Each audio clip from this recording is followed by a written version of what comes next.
Señor, hoy bendecimos este día, Padre, que tú nos das. Bendecimos todas las circunstancias que traes sobre nuestras vidas, aún las pruebas, Padre, porque tú nos has enseñado a través de tu palabra que todo obra para bien y que estas pruebas y circunstancias, a veces molestas, a veces dolorosas, tienen un propósito en nuestras vidas. Y es un propósito alto, es algo que tú permites para criarnos, para que crezcamos hacia ti, Señor. Queremos también renovar nuestra visión de lo que son las pruebas y renovar, Señor, tu actuar en esas pruebas y a través de nosotros. Gracias, Padre, por ser nuestro Dios, por ser nuestro Padre y por ser nuestro cuidador constante. En el nombre de Jesús.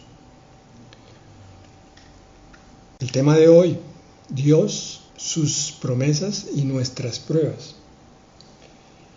Una de las mejores decisiones que pudimos haber tomado tiene que ver con el aceptar al Señor Jesucristo como Salvador. Y después de esa, la otra decisión es la de aceptar seguirlo. Porque con esas dos decisiones nuestra vida cambió radicalmente en muchos aspectos. En otros pareciera que no tanto, pero tenemos que entender cómo son las cosas. Enfrentamos pérdidas como cualquier otra persona. A veces hay problemas en los trabajos, familiares, amigos, salud. Pero si esto le ocurre a todo el mundo, entonces ¿cuál es la diferencia con el creyente, el cristiano? La gran diferencia son las promesas de Dios a las cuales nos podemos aferrar en la crisis, cosa que no tiene el que no es creyente. Juan 16:33 nos dice: estas cosas les he hablado para que en mí tengan paz. En el mundo tienen tribulación, pero confíen, yo he vencido al mundo. Preciosa promesa del Señor Jesucristo para nosotros. Y el Salmo 34:19 dice: muchas son las aflicciones del justo, pero de todas ellas lo libra el Señor. En estos dos pasajes podemos ver dos promesas de Dios con respecto a las pruebas. En la primera dice: estaré contigo en medio de la prueba, la promesa del Señor Jesucristo. Confíen en mí tengan paz, porque yo he vencido al mundo. Es el mensaje al corazón y al espíritu. También a la mente, pero la mente es la última en acostumbrarse a ver las cosas como las ve Dios. Quiere decir todo esto que el creyente tiene que renovar su visión y en vez de mirar los problemas como suele verlos, colocándose de frente a ellos. Alguna vez el Señor me mostró una figura que aclara cuál es la situación. Cuando yo tengo un problema, es como si yo mismo me amarrara de pies y manos y me colocara en una vía férrea, una vía por donde va a pasar el tren. Y una vez allí, inmovilizado, veo cuando viene el tren. Lo primero que veo es la locomotora, la máquina que arrastra ese tren, que se me viene encima y yo estoy incapacitado para salir de ahí. Esa es la visión que prácticamente tiene el incrédulo en el mundo, aparte de que él piensa que con su propia fuerza puede resolver algunas cosas, pero de hecho se da cuenta que no, muchos problemas lo atropellan. Con el Señor nuestra visión es de libertad, entonces ya no estamos amarrados a ninguna carrilera y no estamos en el frente de ataque de ese tren. Ahora podemos salirnos a un lado y levantar los ojos al cielo, buscando al autor y consumador de la fe, que es el Señor Jesucristo. Confíen, dice él, yo he vencido al mundo, he vencido a ese problema que se te viene encima. Y el Salmo 34:19 da una descripción de lo que es la vida. Dice: muchas son las aflicciones del justo. Sí, es cierto, nadie pretende minimizar eso. El justo sigue teniendo problemas, pero de todos ellos lo libra el Señor. Es decir, en el debido tiempo te sacaré de esa tribulación. Así que en estos momentos de histeria colectiva, de ansiedad, de desesperanza, debemos confiar en que Dios no nos abandona, sino que está con nosotros en todo momento. Debemos tener fe en que habrá un momento, cuando haya pasado todo esto, en que miraremos hacia atrás y entonces agradeceremos por esta crisis, porque habrá sido el instrumento para que la confianza en Dios haya aumentado. Ese es uno de los propósitos de las pruebas, que nuestra confianza en Dios crezca, que nuestra dependencia de Él y de la oración, del clamor, sea cada vez más fuerte, que siempre levantemos los ojos a Él y ya no más mirar los problemas. Es toda una reestructuración de la forma de pensar. Dios nos toma como niños pequeños y empieza a criarnos ahora con los conceptos de Él. El creyente verdadero empieza a abandonar las cosas del mundo, las mentiras del mundo con las cuales ha vivido toda su vida. Ya sabe que son eso precisamente, provenientes del padre de la mentira. Por tanto, no se le puede creer ni al miedo, ni al pánico, ni a la inmovilidad, ni al mismo problema. El problema es una circunstancia que permite ver la gloria de Dios, permite ver el poder de Dios obrando en aquel que cree. En tiempos como los que estamos viviendo, basta abrir las redes sociales, poner las noticias para ser inundados con información, desinformación, estadísticas, cifras alarmantes y encabezados que buscan encadenar nuestra mente a esos números de pánico. Eso es lo que está haciendo en este momento el mundo entero, bombardeando a aquellos que tragan entero, de tal manera que los mantienen en alucinación constante sobre la cantidad impresionante de muertos y de enfermos. Estar informado es importante, pero cuando es lo único con que se alimenta el alma o la mente, entonces hay un problema. Porque lo que dejamos que entre en nuestro corazón y en nuestra mente afectará cómo nos sentimos y cómo actuamos. Si dejo que las noticias sean lo que gobierne mis pensamientos, entonces no debo asombrarme de que mis niveles de ansiedad y temor estén por el techo. Claro, yo soy lo que como. Cuando las noticias están allí es para mantener cierto nivel de información, pero no el centro de la vida. No volcarnos sobre eso y mucho menos tomar decisiones sobre esas noticias. Nuestras decisiones son tomadas sobre la palabra de Dios. Al contrario, cuando dejo que la verdad de Dios sea la que gobierne mi mente, entonces los niveles de temor y ansiedad prácticamente desaparecen.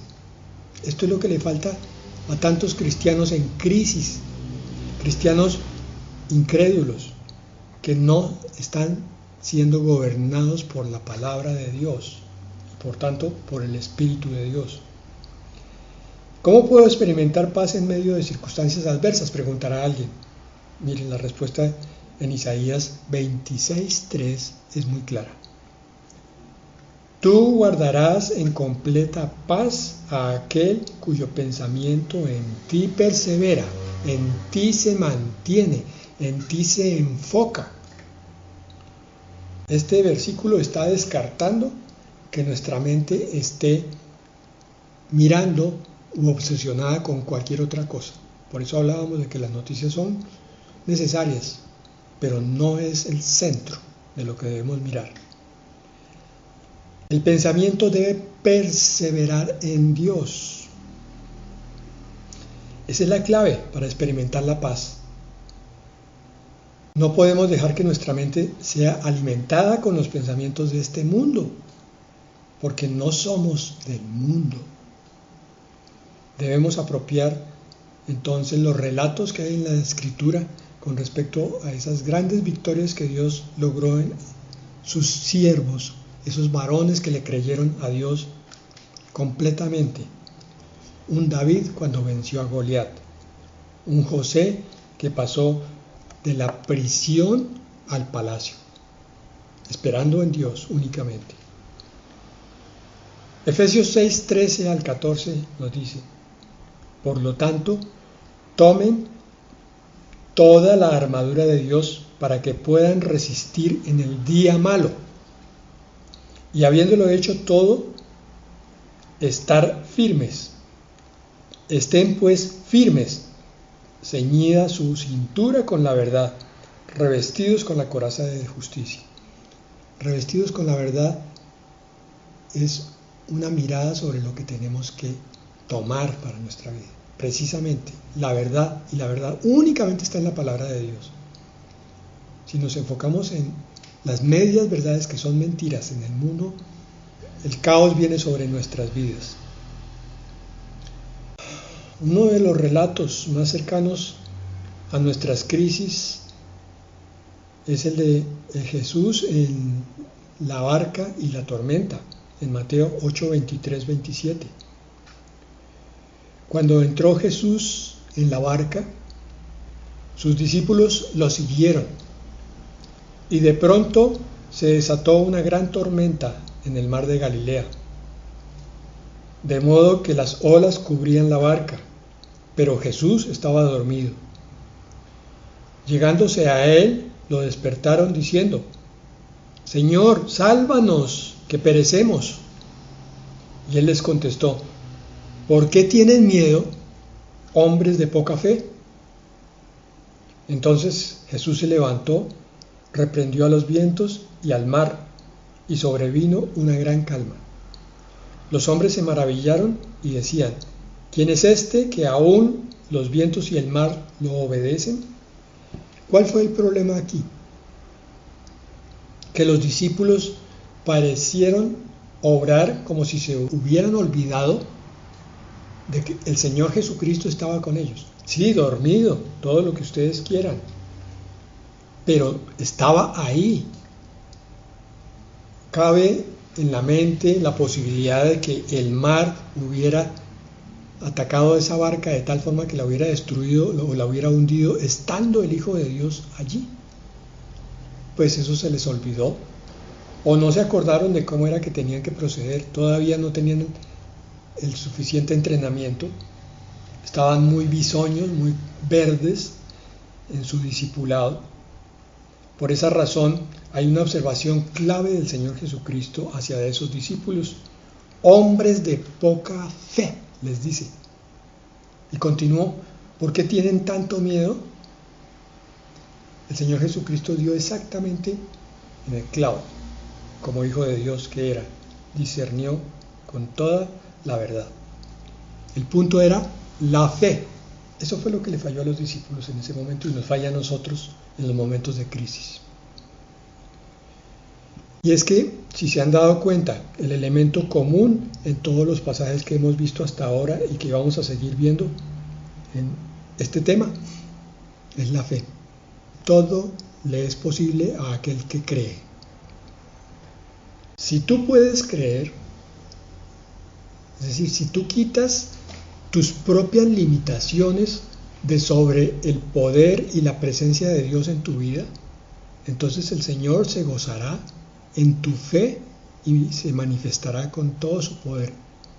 Pero si estás dudando, lo estás ofendiendo, y esa es la razón por la que no se ve la manifestación.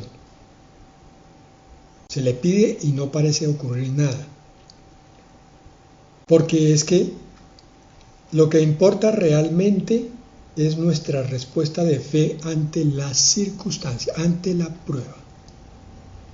Se trata de una prueba, ¿cierto? Mejor dicho, son dos.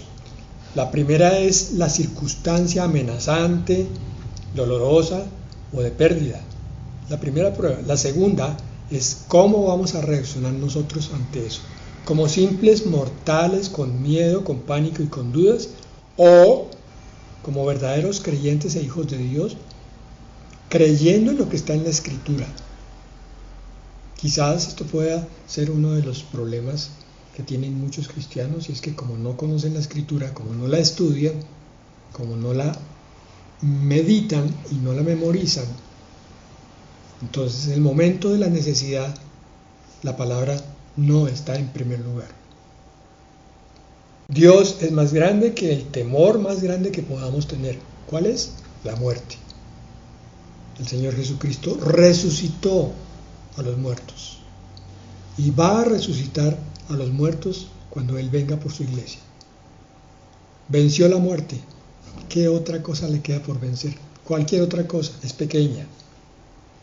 No hay nada imposible para Dios. Jesús ha vencido ya.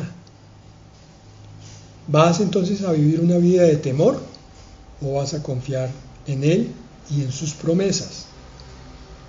Lucas 1:37. Porque ninguna cosa será imposible para Dios. Qué tremendo, qué terrible es que nuestras mentes tomen a un Dios que es omnipotente y para el cual no hay ningún obstáculo y lo convirtamos en un Dios pequeño, como algún pastor decía, lo metemos en una caja de zapatos, en vez de darle la gloria como Dios omnipotente que es y decir, Señor, tú lo puedes hacer, Señor, tú eres Dios, tú eres mi Padre. Hay momentos en nuestra vida en que todo parece fluir muy bien, las cosas marchan como esperamos. En esos momentos es fácil reconocer a Dios que Él está en todo. Pero ¿qué pasa cuando es al revés?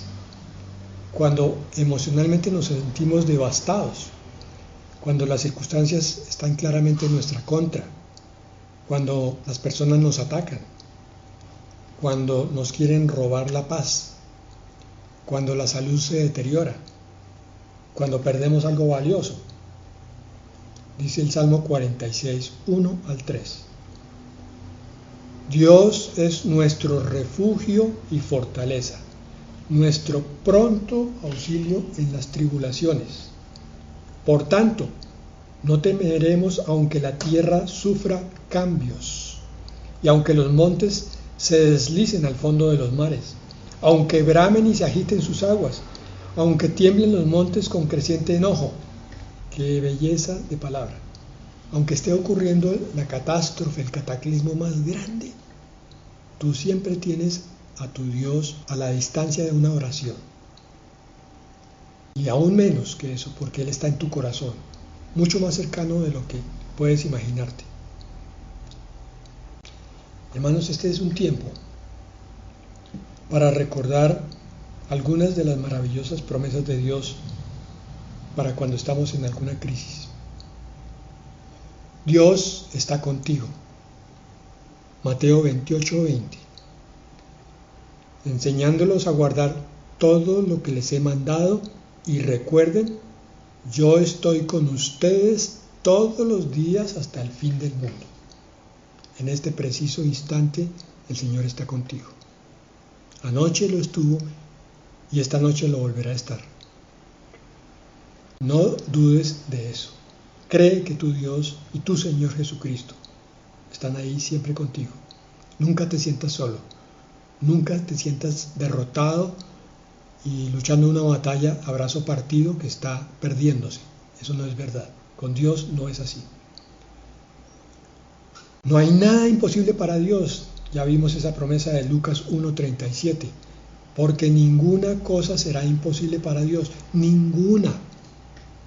Considera cualquier problema que tengas en este momento. Míralo.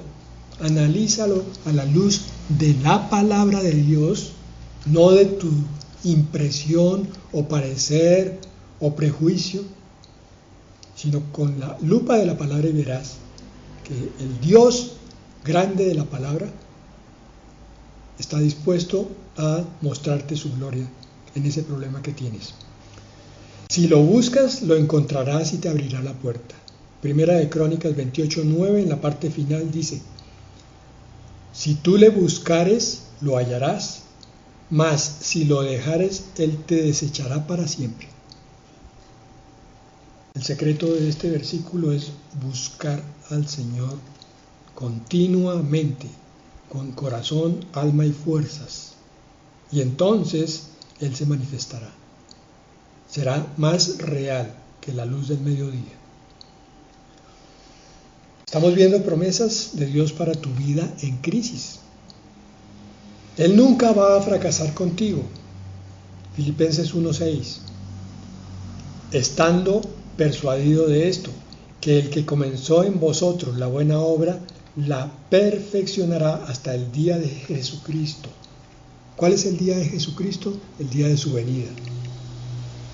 Hasta ese día, el Señor está trabajando en su iglesia, perfeccionándola en cada uno. Ah, qué bueno, entonces puedo sentarme y no hacer nada más porque el Señor es el que me va a perfeccionar. No, aquí está hablándole a verdaderos hijos de Dios. A esos mismos hijos de Dios les ha dicho también: mira que te mando que te esfuerces y seas valiente. Mira que te he pedido que hagas buenas obras puestas de antemano. El Hijo de Dios va a estar trabajando como si el Señor viniera dentro de 5 minutos. Y a ese verdadero Hijo de Dios es al que el Señor le está perfeccionando en su santidad. Si hay alguien estancado o retrocediendo, es que probablemente no es un verdadero hijo de Dios, porque esta promesa es clara. Para el que es hijo, el Señor lo va levantando cada vez más, le va quitando cada vez más pecado, lo va santificando, lo va llenando cada vez más de dones perfectos. Él peleará por ti. Segunda de Crónicas 32:8. Con él está solo un brazo de carne, pero con nosotros está el Señor nuestro Dios para ayudarnos y pelear nuestras batallas. Y el pueblo confió en las palabras de Ezequías, rey de Judá. Cuando creemos que las batallas son nuestras, estamos jugando a ser Dios. Estamos llenos de orgullo y de soberbia. El Señor pidió que le entregáramos nuestras cargas. Eso es humildad y dependencia de Dios. Eso es reconocimiento de Dios. Eso es lo que hay que hacer para que Él libre nuestras batallas. Él te dará fuerzas cuando estés cansado. Isaías 40:31. Pero los que esperan en el Señor renovarán sus fuerzas, se remontarán con alas como las águilas, correrán y no se cansarán, caminarán y no se fatigarán. Quizás les sirva un testimonio personal. Muchas veces yo he tenido que apelar a esta palabra por cansancio físico. Antes, más frecuente, cuando en mi profesión tenía turnos nocturnos y tenía que llegar al día siguiente a predicar sin haber descansado, yo clamaba en esta oración diciéndole: Señor, renueva mis fuerzas para poder trabajar para ti. Y se veía el milagro inmediatamente, donde el Señor me levantaba como si hubiera dormido toda la noche.